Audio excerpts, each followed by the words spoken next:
Hi, it's been a while. I'm doing something I've never done before, just a pure extemporaneous video. I'll try to keep the camera still, but I'm literally holding onto my laptop and balancing it on my knees, so it's going to be a little shaky.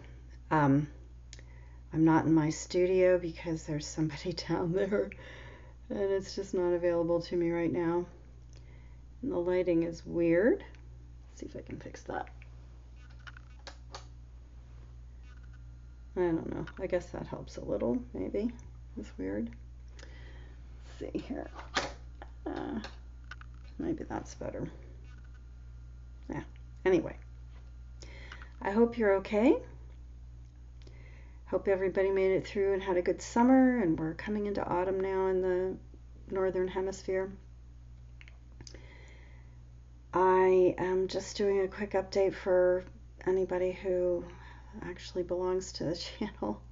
Subscribers, I guess you're called.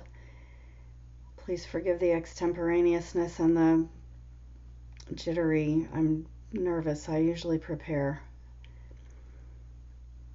Back in the spring, I started getting messages through my prayers that I needed to be still.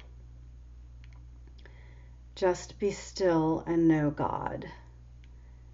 So not do anything. Stop my work, as it were. And it took me a couple of months to wind down because I already had some plans that were in motion. So those things happened. But then after that, I didn't start anything new. And I did sit with God in the stillness, and it's been a very interesting exercise.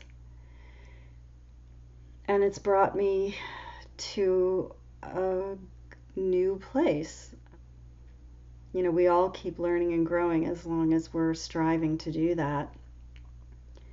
The alternative is stagnation, or I guess we could regress periodically for some point in time, but not forever, right?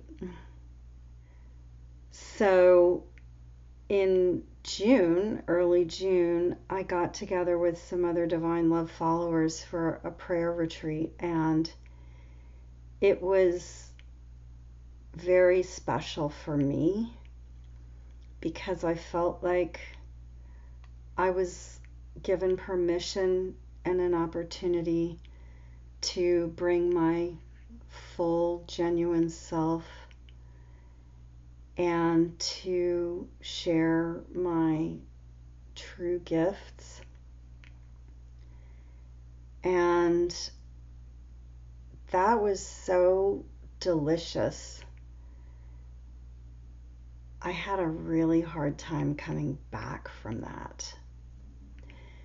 It took me about 6 weeks to recover because after that I came home and I had my stillness and nothing else. And then I went through a period of noticing, just observing myself. And I discovered that I was really angry. And in just kind of sitting with that anger for a while and letting it be and not denying it, I eventually discovered that I was angry because I was so disappointed in life. I didn't say my life because I didn't mean my life. I meant life.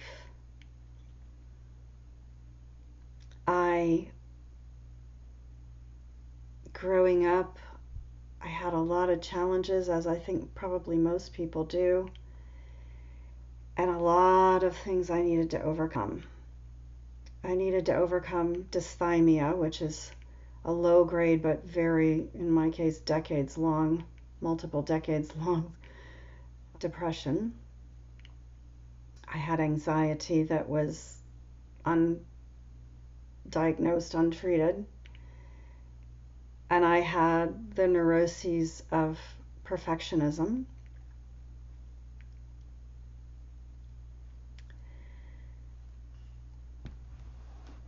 And I was also just kind of confused about a lot of things. I mean, I was programmed to be a people pleaser. I was very deeply insecure.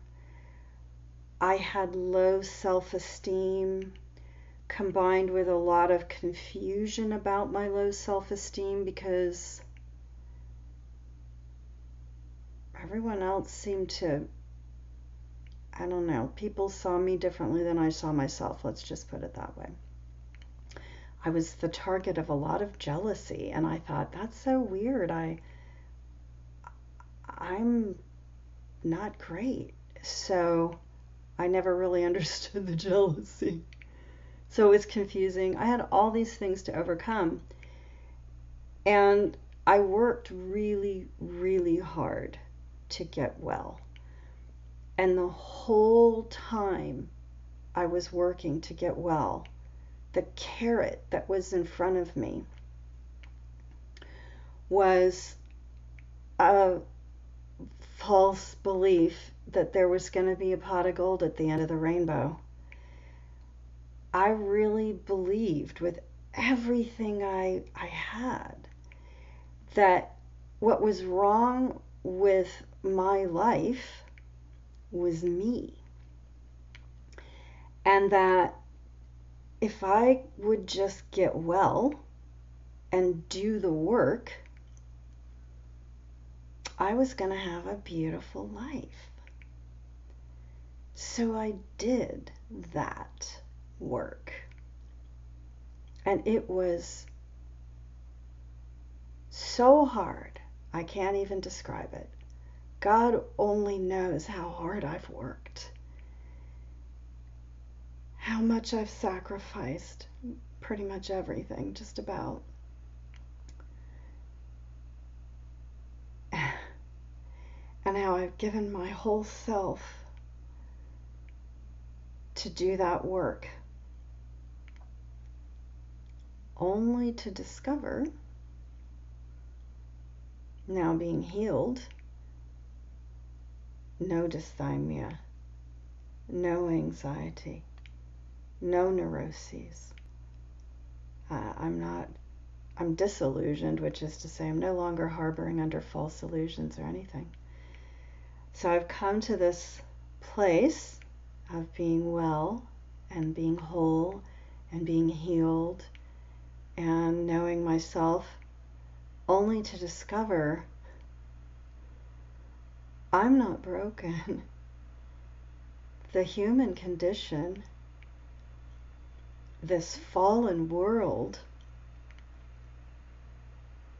does not really present the opportunities I had anticipated for that wonderful life I thought was waiting for me.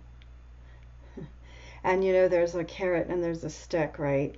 So that was the carrot, was imagining there was this wonderful life.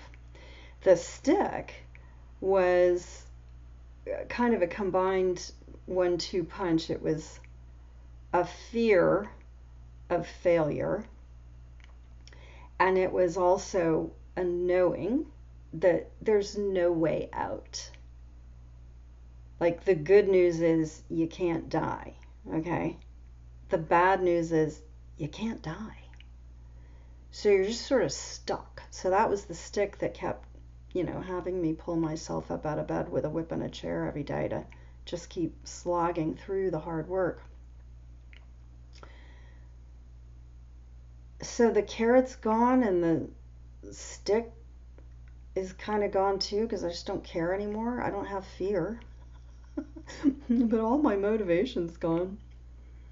And God wanted me to be still. So I was still, and I was able to see these things and have these revelations, reveal themselves to me, my anger, my disillusionment, my disappointment, my frustration. And now I'm coming to a place of acceptance where I am accepting the fact that the illusions of grandeur or hope for this beautiful life I thought I was going to have were really childish, based on fantasy. They were never going to happen in this world that we live in.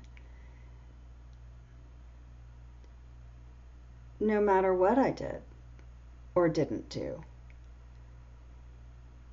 And now my hope is for the hereafter. And part of me is like, oh, that's really sad. Like, I've lost hope for the here. I have no hope left for life on earth. I'm only hoping for that joy in the hereafter. And yet I know full well our brother Jesus came 2,000 years ago to give us life, abundant life, not only in the hereafter, but in the here. And so, philosophically, I know that that is still a possibility. But I'm not there. Look at my hair, oh my gosh. I didn't do anything to prepare for this video. Anyway, that's it. I love you all. God bless you. Take care.